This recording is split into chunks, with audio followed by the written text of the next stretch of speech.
Okay,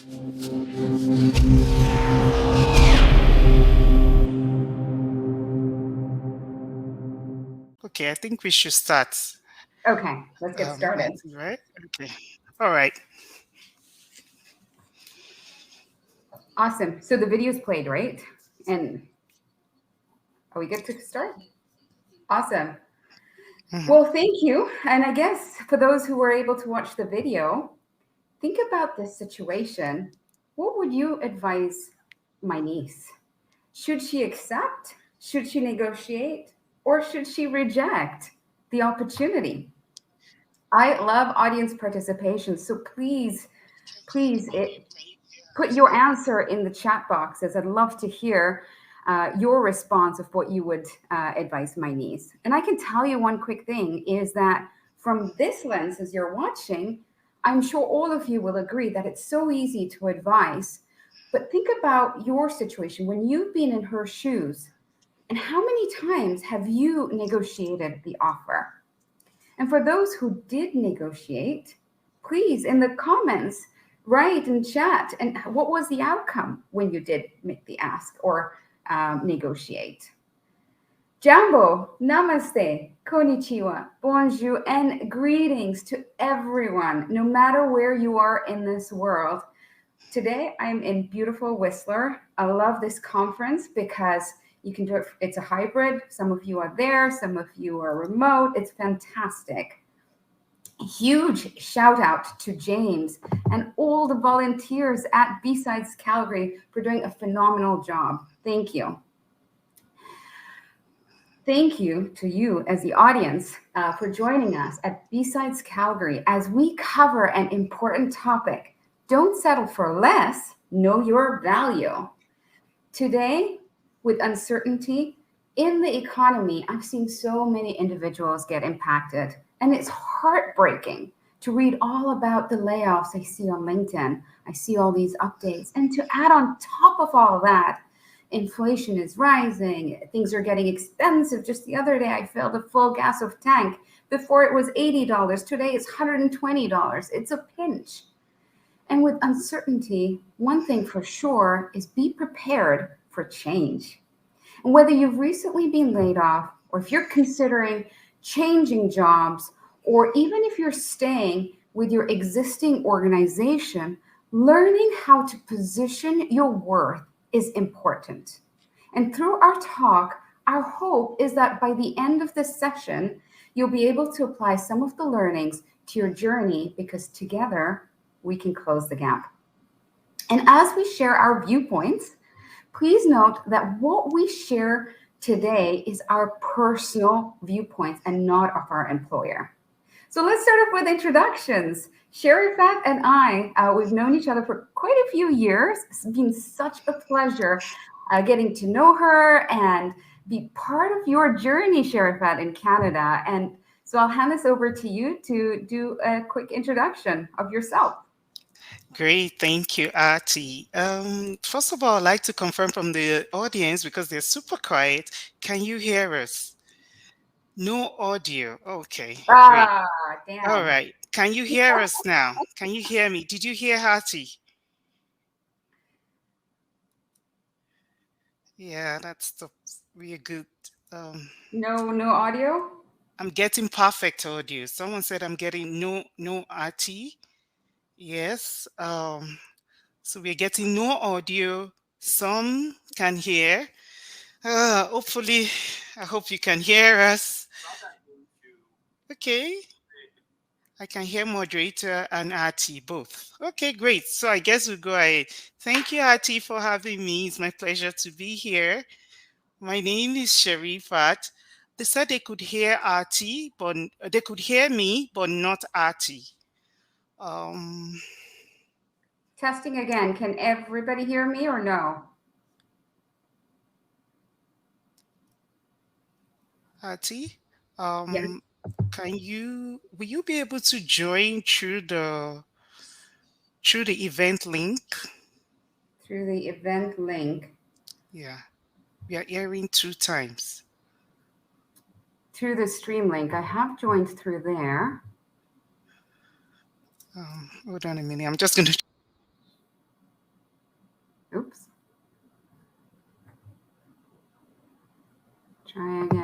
Just checking the chat.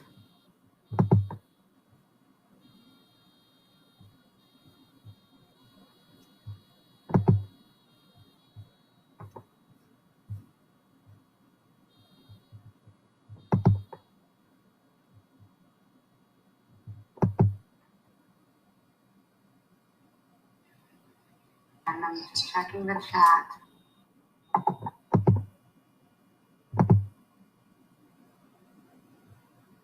Are we still there?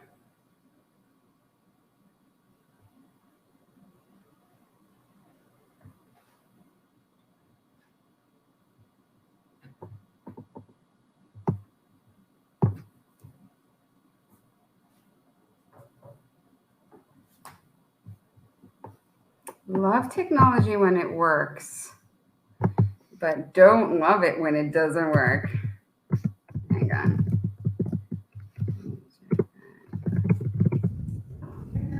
Me, Artie? Okay, you're back. Me? I can see you, I can hear you. What about the Okay, great. audience? Can you hear and can you see I us? don't know. I'm just going to try to present the slides quickly. I'm going to go back to this session. Can you see the slides? Yes. Okay, great. Hopefully it's better now. Can you go to the session and see if they can hear us? Okay, let me go back to the session. Can you see the slides? Yes. Yes. Okay, so it looks like people can hear us. Okay, great. So I guess we'll carry on. You need to mute the session. Just did, yeah, just did Okay. that. There we Great. go. All right. Well, it'll be great to see the chats to know if they can hear us because there's been lots of audio issues. But yeah, thanks, Artie, for having me. My name is Sherifat, and I'm happy to be presenting with my very good friend, Artie. We met a few years ago, and it's been an amazing time.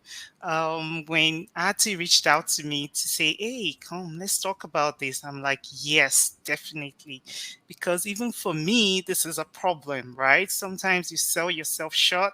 Sometimes you don't know, you just don't know, especially because there's so much ush around compensation, around salaries.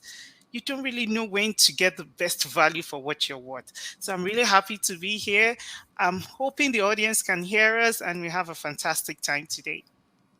Awesome. Thank you. Yes, I'm going to be monitoring the chat as well at the same time. So hopefully everyone can still hear us. And if not, just keep typing in the chat. So a little bit about me and about my safari. My network knows me as a change maker, and my purpose is to be a voice. And I've dedicated my entire career to break down barriers and boundaries for underrepresented groups in STEM and in leadership. And I've done this through several different channels, one of them being Stand Out to Lead, she sharing her empowerment. And it's just been amazing to see the impact that has led to a positive impact. All these initiatives is creating change. I was also honored for my contribution in the cybersecurity industry by being named as one of Canada's top 20 women in cybersecurity. And this inspired me to write a book, The Rise of the Cyber Women, Volume 2. I served on 4 boards as an advisor right now for Observe ID. I also volunteer for OWASP Vancouver chapter, for WISA's Western Canada affiliate, and a new initiative, which is the Women in Security documentary, celebrating amazing stories and moments of women and allies in security. And outside of work, I enjoy cooking, I enjoy writing, my motorcycle. In fact, just yesterday in Whistler, I think my parents were probably the oldest couple that did an ATV with me. So it was fantastic having experienced that journey with them. So that's a little bit about me. Sherifat, would you like to add anything about yourself? Because you've also been Canada's top 20 in cybersecurity. So go for it. Absolutely. Thanks, Ati. So here I am. I'm a business information security officer with TD. And like Artie said, this year I was nominated and awarded as one of the top 20 women in cybersecurity in Canada. I'm grateful for that opportunity. It's been fantastic experience that people actually recognize all of the work you're doing and to see what you're doing to support cybersecurity and women in general. Um, my daily life is I work with TD Bank as a BISO, like I mentioned. I live in Calgary. I was supposed to be in person today, but I didn't want to be alone on the stage when I have Artie online. So I decided to stay online and do the presentation. And I just figured out it would work better if I was online. I have three children and I love cooking as well, like Artie. I think cooking is actually therapeutic for me. I love cooking. Strange, right? But I love to cook. I love to travel. I love to meet people. I love to discuss and engage people in different ways. So I'm happy to be here. Great. Awesome. Thanks, Sherifat. Mhm. For those who were able to see the video at the start, hopefully it did play. But basically, the video was my niece. I was offering a job to my niece. And as I mentioned earlier on, is everyone will agree that it's obvious to advise her to negotiate. So I was actually very curious. I actually sent out a survey to my network just to see how many people chose that option to negotiate their existing job. And as you can see here in this statistics, only 30% negotiated. And I will tell you, 20 years ago, I myself was actually in that category. I was in that 60% category, and I did not make the ask. It's because I felt I needed the job more than the company needed me. I didn't know my value. And I was going through, and as I was going through my own safari, I began to do a bit more research to see, am I the only one here who is on my own and didn't negotiate? Or are there others who are like me? And I received several answers, and I'll summarize it into these four categories, which I think will resonate to many of you as I share this. But please, in the chat, I'd like to see audience participation. So please keep the chat going. The first one is I heard when I was asking individuals why they didn't negotiate. And the first one was fear of what the employer will think. It's that reputation, your reputational risk of, when you're being offered. In fact, I know here for a fact, for those I've had conversations with, some of them who have been impacted by the layoffs, one of them came back and said, well, it's harder when you've been laid off because you fear that they'll offer the role to somebody else rather than you if you try to negotiate. So that fear comes at various different forms. For some, it's like, I've just graduated and I don't have another alternative. So there's fear. I'll take whatever I've got first. The second reason is imposter syndrome. I've heard at many conferences, and I'm glad to see that many individuals are starting to talk more openly about imposter syndrome. And many of us, at some point in our career, have experienced this. And then the third reason I heard from individuals who were like me that didn't negotiate was the assumptions. And it's the assumptions that you feel that you need to prove to the company first before you can make the ask. I've heard from individuals sharing how organizations have that culture where even after you've proved your worth, you could be in a situation where you'll need to aim for the sky before you're even supported to make the ask. So there's always these assumptions that you have to prove first before you can make the ask. And then lastly, I've heard from so many who have shared that I just didn't think about it. I didn't think about asking it. I didn't know what my value is. I don't know what my worth is. I got conversations from a few individuals who shared that. Sherifat, from your journey, have you had any of these objections applied to you when you've been offered and may not have negotiated?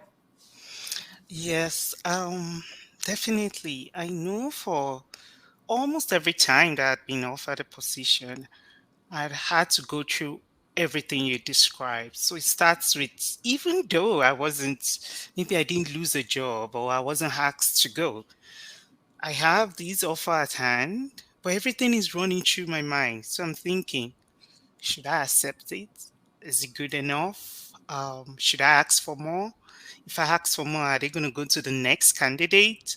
So all of this happens in my mind, and it takes a conscious effort to say, well, you got it because you're worth it. Ask for more if you want more. So definitely, I have gone through this in the past and recently as well. And it took that conscious effort, talking to people, and actually making a decision from an informed point of view for me to go ahead and ask for what I really wanted. Yeah. Mhm. Absolutely. And exactly, Sharifat, even for me, I can so relate to the one which was the assumptions. I've always been a top performer. And when I was new in this country, coming from the UK, I just assumed that performance would automatically get me that pay rise every year over year over year. And I remember actually, this was many years back, and I questioned my employer, and I did actually make the ask because I assumed and it wasn't happening. So I made the ask. Mhm. And for me, it was declined. So please, audience, do share some of your experiences. I would love to hear. Yeah. Now, one thing, when I did make the ask, it was declined. And I know as I reflect back, as I fast forward, 20 years plus, when I reflect on this, I realized I was not prepared for that meeting and how to position my value. Sheriff, you brought that a little bit earlier on when you mentioned that. And in that scenario, it led me, and I do remember this clearly during that scenario when it was declined, it actually led me to consider another offer from the competition, and I actually left. And that's when I was offered what I asked for. But unfortunately, within the existing organization, it was too late because I did make the ask, and this is what can happen over time is the employees can leave. But on that side, it's both sides. I look at myself, I was not prepared when I made that ask back then. And we've all seen research and statistics, right? There's always inequality in pay. And the gap gets even wider for, women of color, for LGBTQ, and of course, all other underrepresented groups. And one thing I'd like to share is change is taking place, which is great. But we need everyone involved in order to accelerate it. Otherwise, if we don't have everyone's commitment, it just won't happen. So we're going to address some of these obstacles that we talked about through the 5 W's, which is why, who, where, when, and what. And as you can see on the side, there is this great statement. I love this statement. And every time I bring it back, every other month, I just bring it back just to reflect and realize. And it said, when you start seeing your worth, you'll find it harder to stay around people who don't. And it's so true. So let's start off with why and the impact knowing your value can have. Sharifat, let's start off with what are your thoughts on the first one, which is why? Why I is it mean, important? yeah, absolutely. Is important for the very first reason that you need to have the knowledge of what you want, what you're worth. If you want to ask for more, then you need to know your value, right? You need to know how much are you worth. If you do not have a baseline for the discussion, like you indicated, Ati, in your case, for that offer in which you eventually left, you would not be able to ask for what you want. If you do not know your value, then you can't negotiate, you can't ask, you accept whatever comes to you. You don't even know if you're getting the best or you're getting what is not what for you. And it's very important, and it's actually the first step. You know your value, and whatever you ask for, if they're able to meet that, then yes, it's worth it. If you're able to do more than what you've asked for, then all good for you as well. Yeah, Yeah. what do you think, Ati, about why it's very important to know your value? Yeah, when you start thinking about your value or your self worth, one big thing that I advise, individuals, it's not just about your strengths. It's about believing in yourself as well. Mm-hmm. Understanding your purpose and how work plays uh, a role towards your personal values that are important to you. Big thing is it's very important in believing in your self-worth, because trust me, you will notice along your journey society may weigh you down. People will sometimes value you less than what you really are. It is human nature and we need to challenge that. I actually went for a leadership training a few years back, and this was in Boston. And it was a self assessment. And I can tell you through my own experience, it was a self assessment for me. And please, audience, share this as well, what your response is, right? If you've experienced that self assessment where you have to rate yourself. I can tell you, I rated myself lower because that's what I was led to believe. So please share if any of you've had that self assessment and if you've also rated yourself lower. And one thing is, when you know your self worth and your value, you can actually address all those obstacles, fear, imposter syndrome, assumptions, and it will make it easier to make the ask.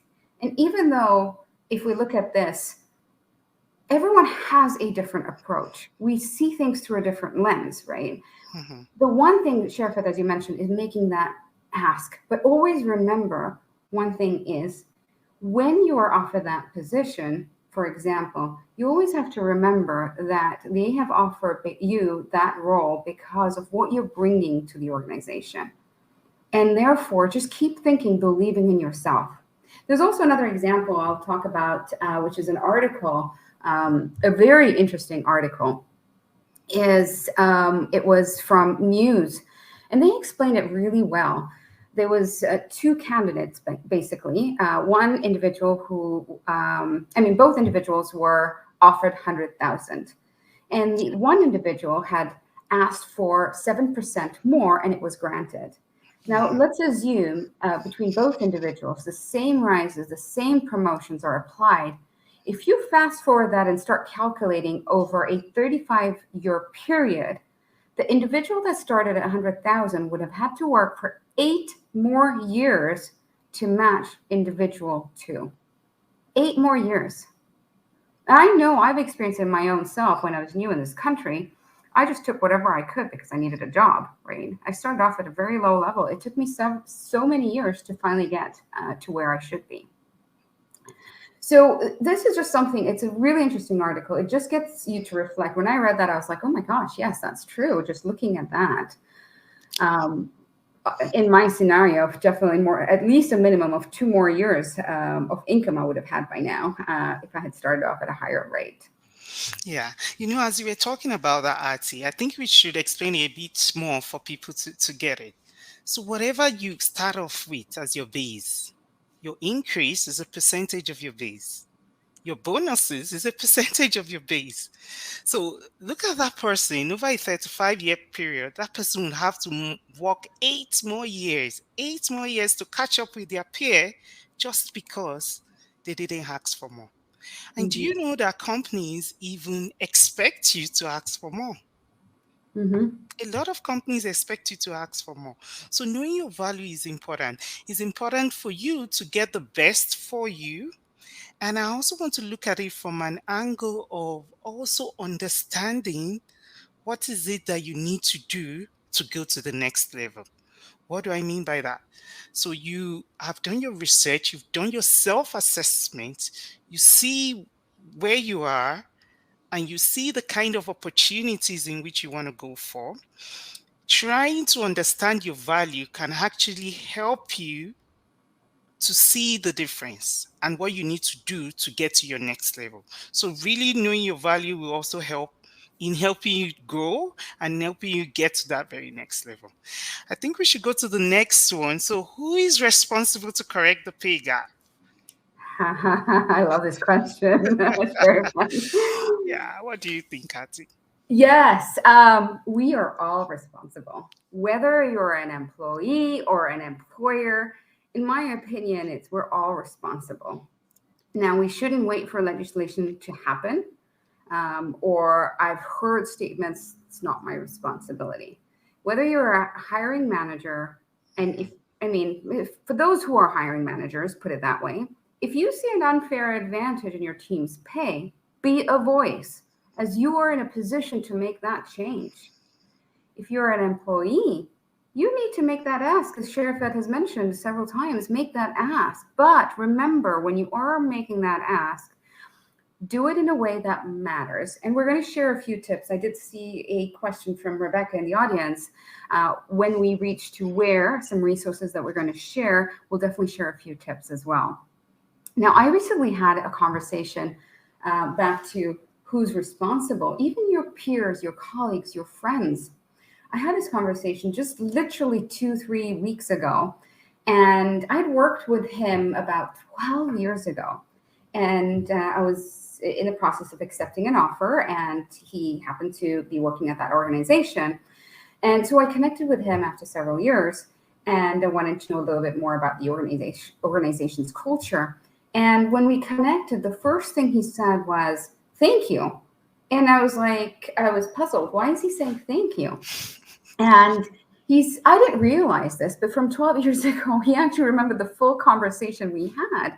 And at that time, he had opened up where he was within his own, like what he earned.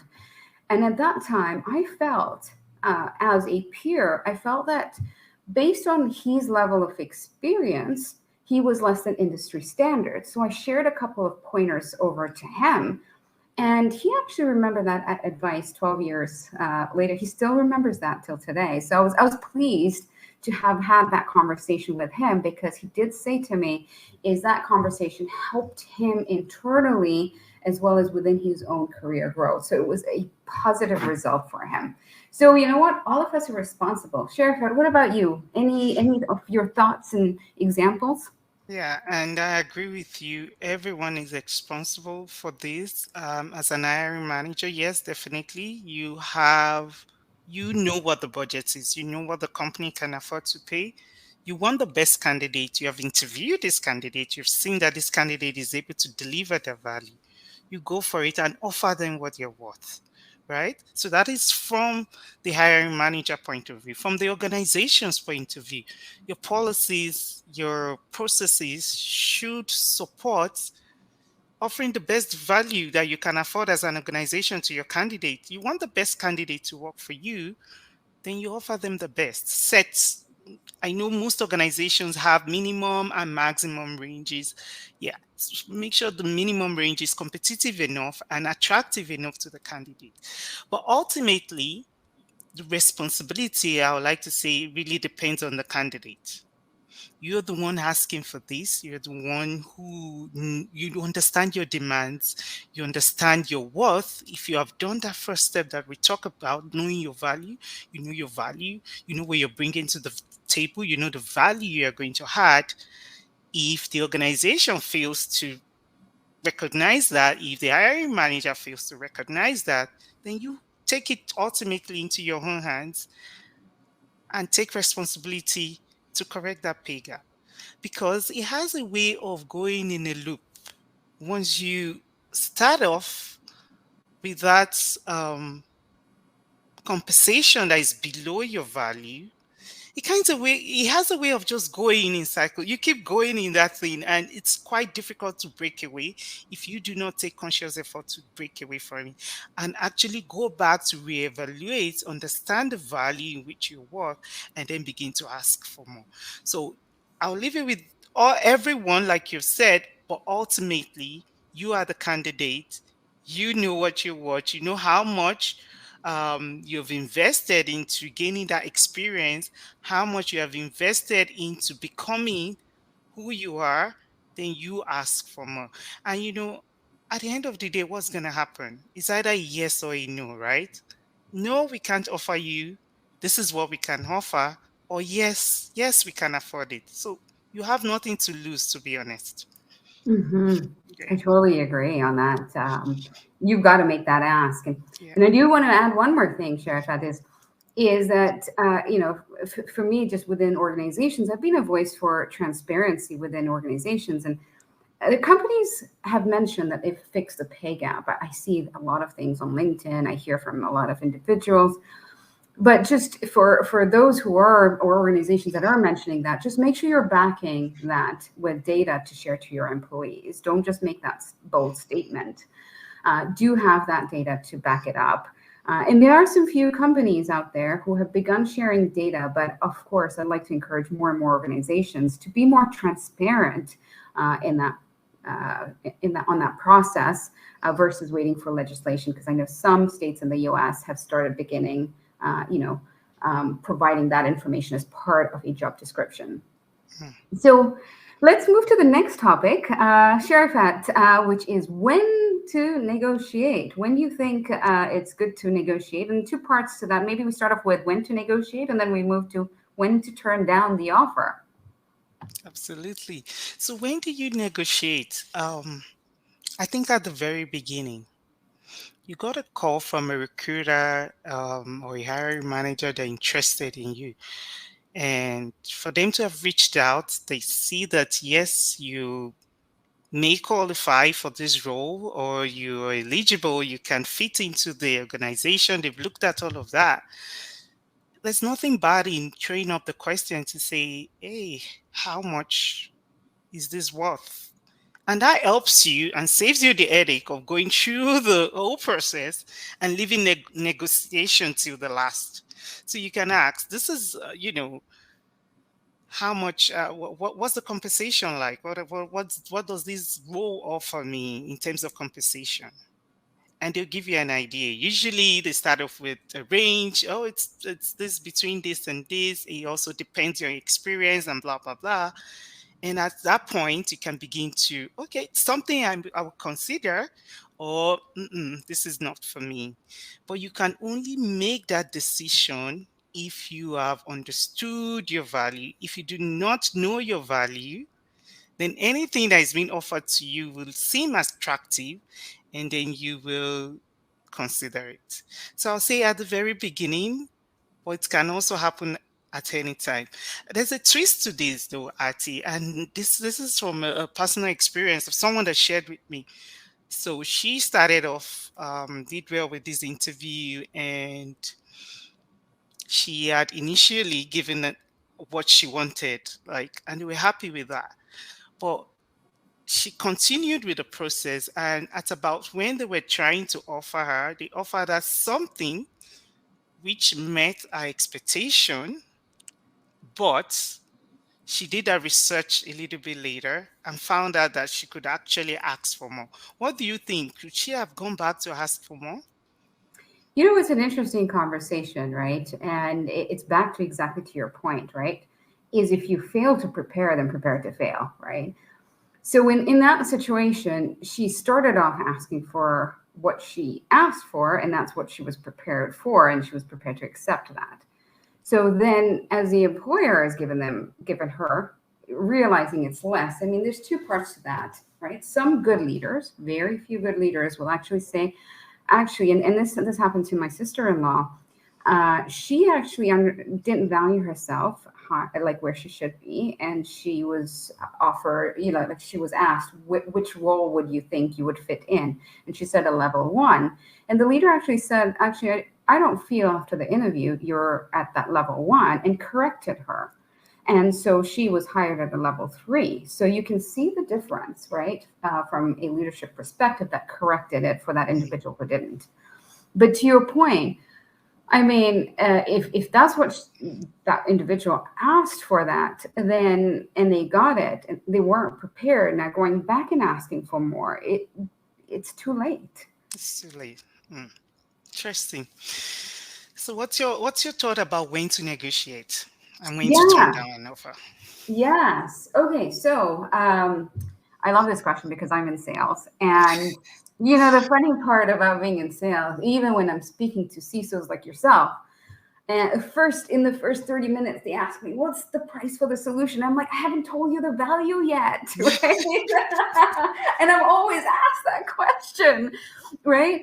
And a good thing, Sheriff, I love what you said, right? Is it's a great time, just like how customers are constantly asking me in that very first meeting, even though I haven't shared anything about the product, it's the same concept, right?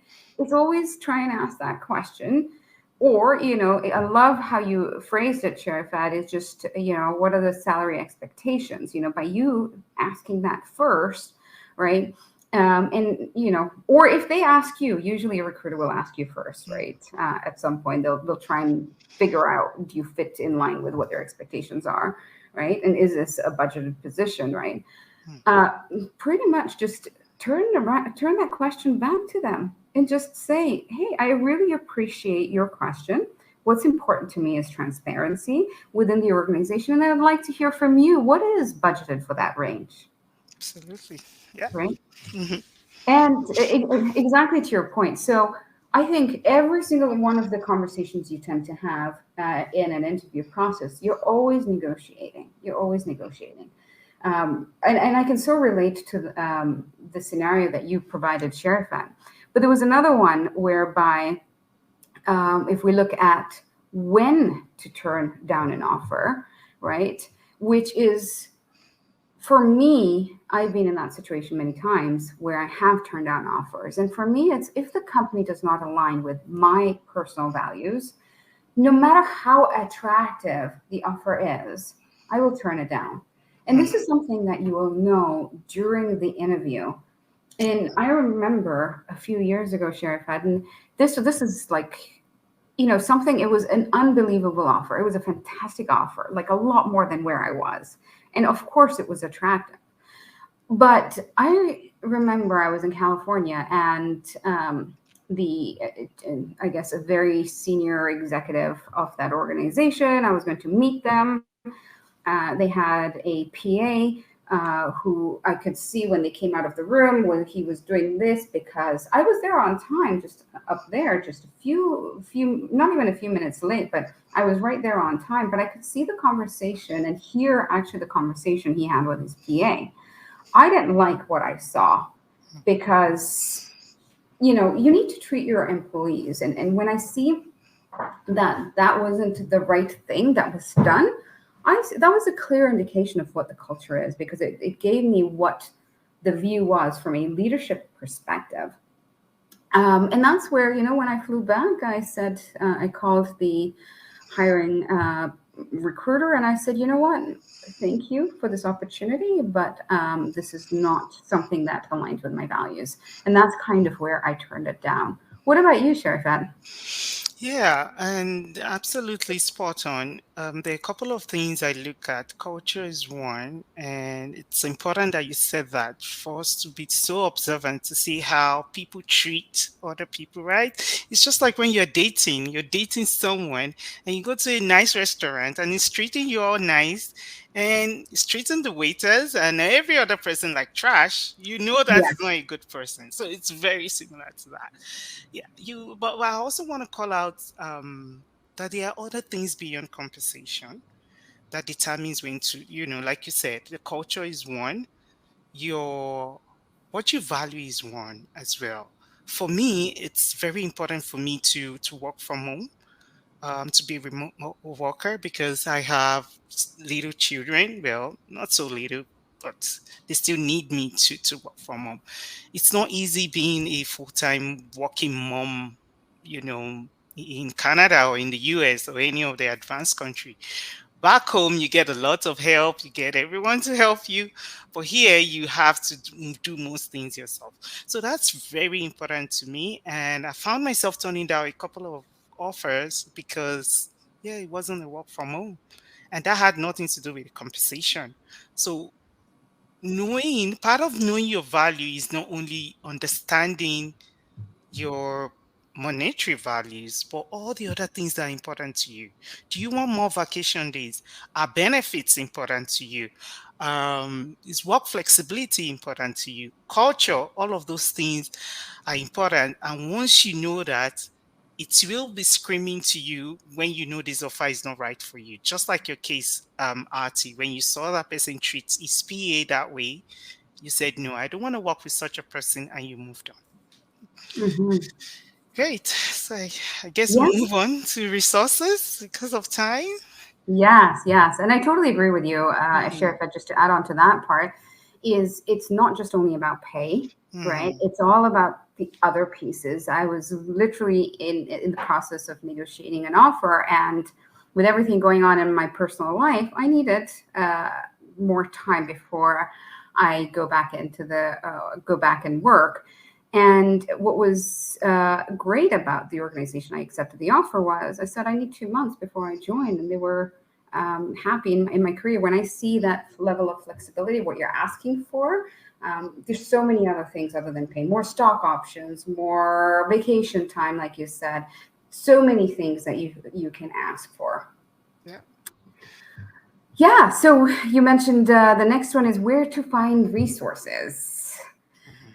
Mhm. Okay, so this is a good one. I've used Glassdoor. There's a lot of information in there that has helped me quite a lot. I've even just Googled in general. I see lots of comments. People have shared things anonymously. I also saw some recent statistics from, and this is on LinkedIn, RepView, that, for those who are in sales, they've got some interesting statistics that has provided a lot of transparency in disclosing the information or pay information. Another one that I reached out to is my mentors.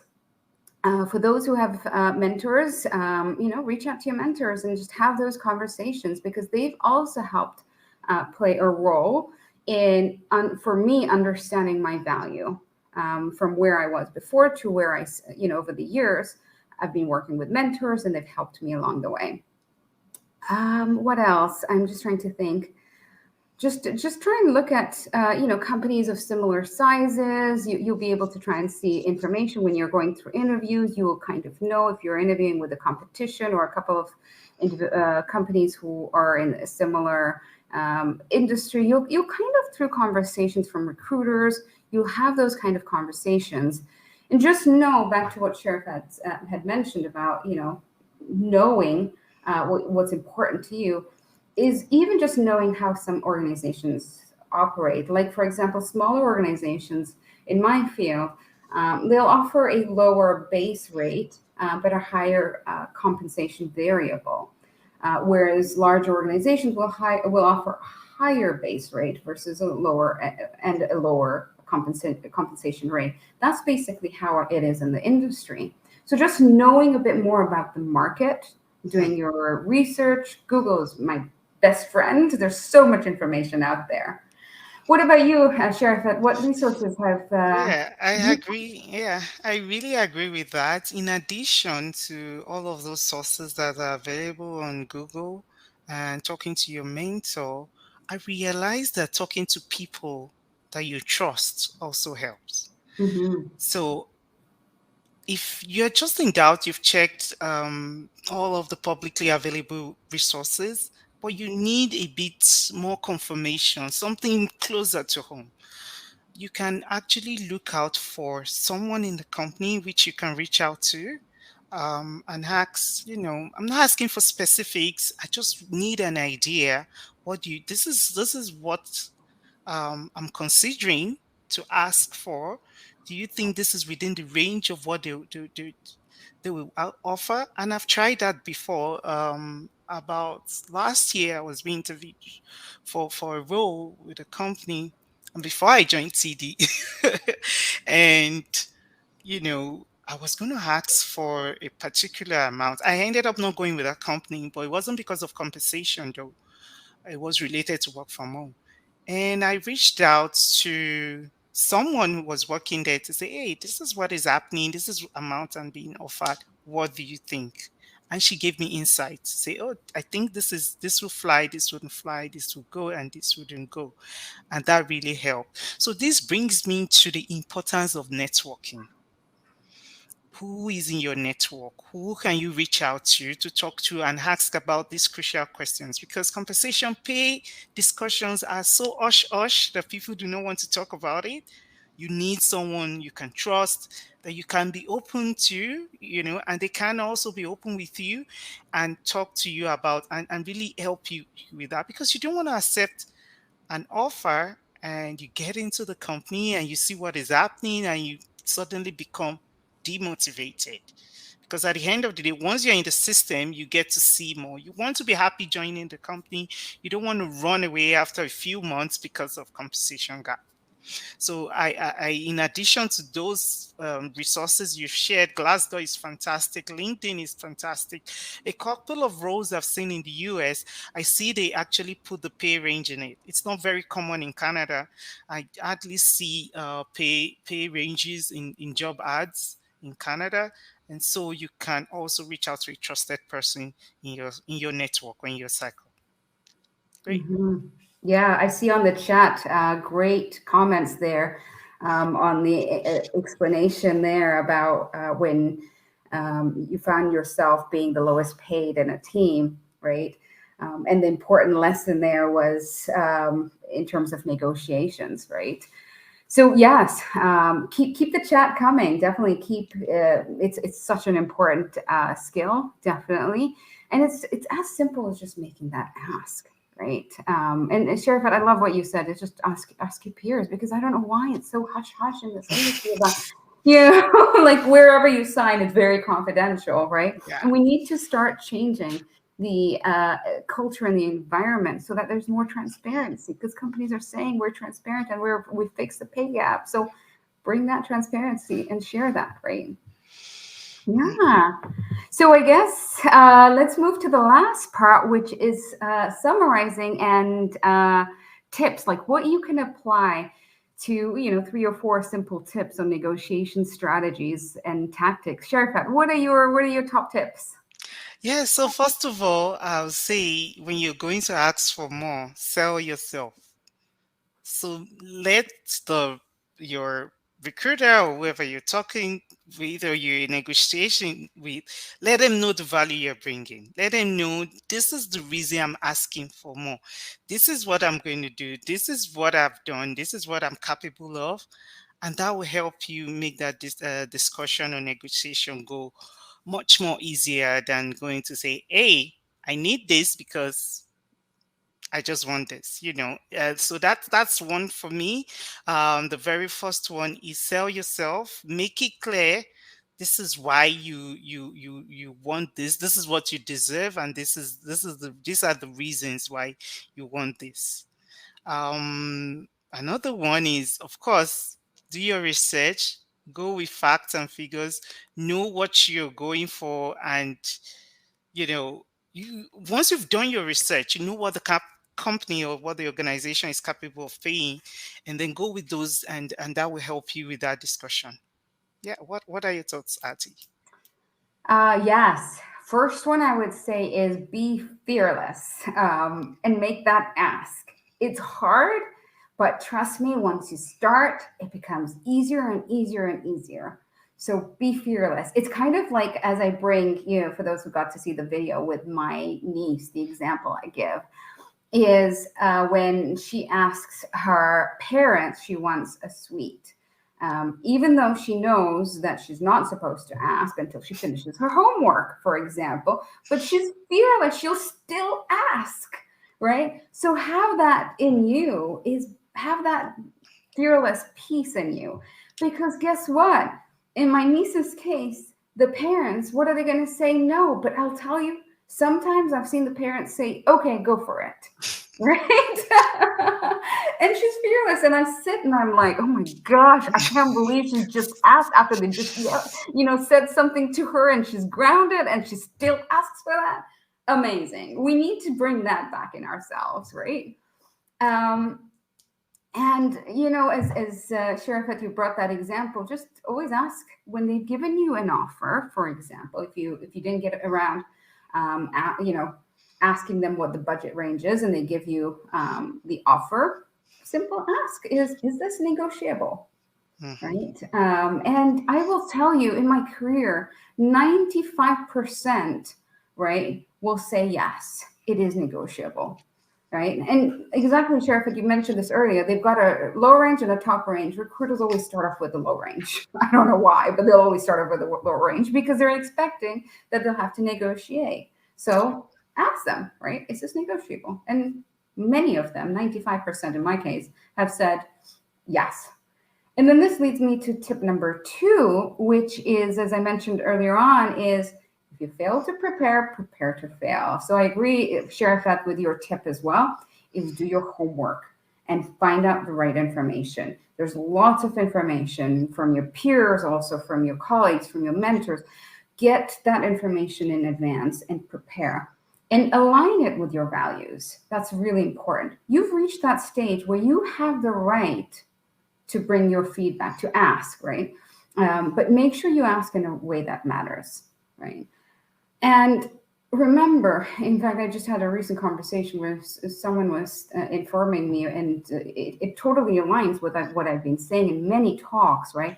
It's what you're bringing to the organization. It's no longer about, is this individual actually shared to me and said, it's not about, is this person a fit for the company? It's what they're bringing to the organization. That's why we're hiring them, right? So keep remembering that tip. And I agree, Sharifat, is that network, building your network is important. I've done talks on how to build your network and how to build your brand. A lot of times, what I've learned for me personally is that my network and my brand has actually helped, even position me at a certain level. And that's actually just even off the bat, just helped me in conversations where recruiters are actually not going through that low level range or starting to talk to me about low level ranges because they've seen through my network or heard through my network or through my personal brand, and they're coming with, like they're starting off with a much higher level than that low level. And then my only last one, which I mentioned at the very beginning, was be authentic, be yourself, and believe in yourself, right? And when you believe in yourself, you'll know your value. And this can help with fear and imposter syndrome. So believe in yourself. So those are my tips. Sharifat, anything else you'd like to add? Yeah, I would like to add some of the things you shouldn't do, right? So we've talked about all of those things you shouldn't do. So, like we said, I hope you Mhm. heard us clearly. Don't accept the first offer. Be fearless. Ask for more. Don't accept the first offer because your employers is expecting you to negotiate. Just ask for more. If you really want to work with a company, you know, ask for more. If they say no, then you go ahead and say, okay, yeah, that's the best they can offer. And also know when to end the negotiation. Like, don't let it go too long. Like, it's Mhm. not should I say, it's not a piece of bread on the shop floor and you're negotiating. It's something important. Once you know your worth, you know when to bring the negotiation to a close. So it doesn't go too long and, people's time be wasted going back and forth. Know when to bring it to a closure in a nice and polite manner, not threatening to oh I'm gonna decline, or you don't need to be pompous or being overconfident. You're stating the facts clearly with facts and figures, and of course, with information of how much value you're going to bring to the organization. If they insist on not appreciating the value, then it's so be it. You bring it to a natural close. So I'm just going to add those two as to where some of the things you shouldn't do. Don't drag it too long, and don't Mhm. accept the first offer. Thank you. I totally agree with that. I love those two don't do's. Totally agree with those. Yeah. So I guess maybe Sharifat, do you want to do some closing comments and then we open questions? Yeah. Any questions? Let's look at this. But before we move into questions, a huge thank you to the audience. Love your participation. Love all your questions in there and your comments. So thank you for sharing. And of course, to B-Sides, all the volunteers, everyone behind the scenes that have made this such an amazing event. Okay. There was one question: how can we find the dollar amount for our value?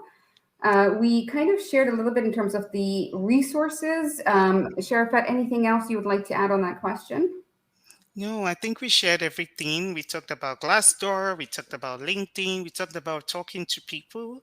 You could reach out to people in the organization, to have a little bit more information on that.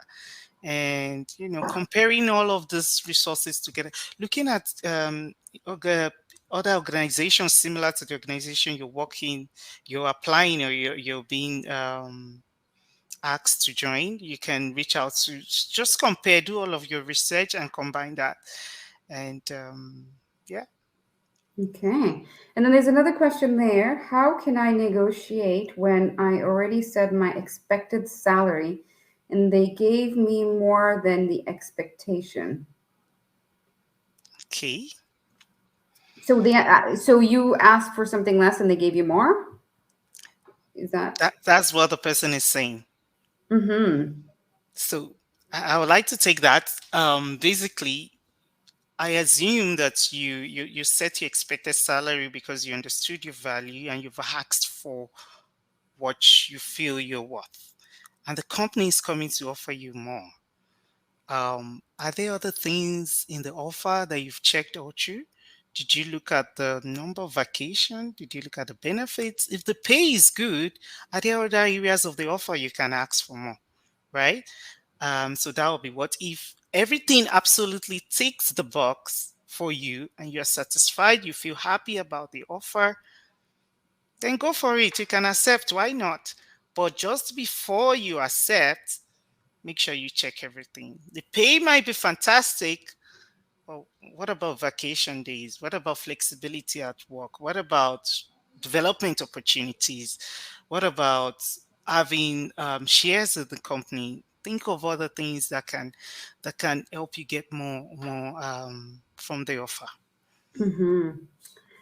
And I just want to add on to that what Sheriff had mentioned is I was once in a situation where when I did ask for what the expected range is budgeted for, and they gave me a range, when they provided me the offer, they came back leaving a little bit room in that range. And because I already knew what was a low and high end, right? My question, and these are conversations. This is a live conversation I had with the recruiter, and I said, well, why have you left some room compared to, like the top end? And they gave me a really good, reasonable explanation with regards to internal, how they go about with bonuses, promotions, and things like that. So try and remember, make it a win-win, right? That explanation for me at that time was reasonable. So instead of just sticking to remember, as we mentioned, it's not just only about salary. At that time, with that conversation, I pivoted to, okay, let's negotiate some other things because I know I wanted that top end. I didn't get the top end, and they gave me a reasonable explanation on why it was.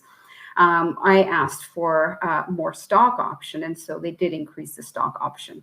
So try and think when you're negotiating, it has to be a win-win for both sides, right? And exactly as Sheriff had said, accept it. If it's a good piece, end it and accept the offer. Don't prolong it. As I totally agree with Sheriff. Do you have any more questions or? Yeah, let's see. Lots of good feedback. Oh, great. I don't think we have any more questions, which then makes it we are out of time. Yeah. It's really been a pleasure being here with you, Artie. Fantastic doing this. I absolutely enjoyed this discussion. And, I wish I knew some of these things earlier in my career and we had the opportunities to attend conferences like this. We hope the audience enjoyed our session and learned some things. Ask for more, know your value, negotiate, be happy, basically. Fantastic. Well, thank you all for joining us. And Thank you. feel free to reach out via LinkedIn to Sherifat or myself. Happy to address any other questions that you weren't able to ask in the chat. Great. Thank you. Bye. Bye.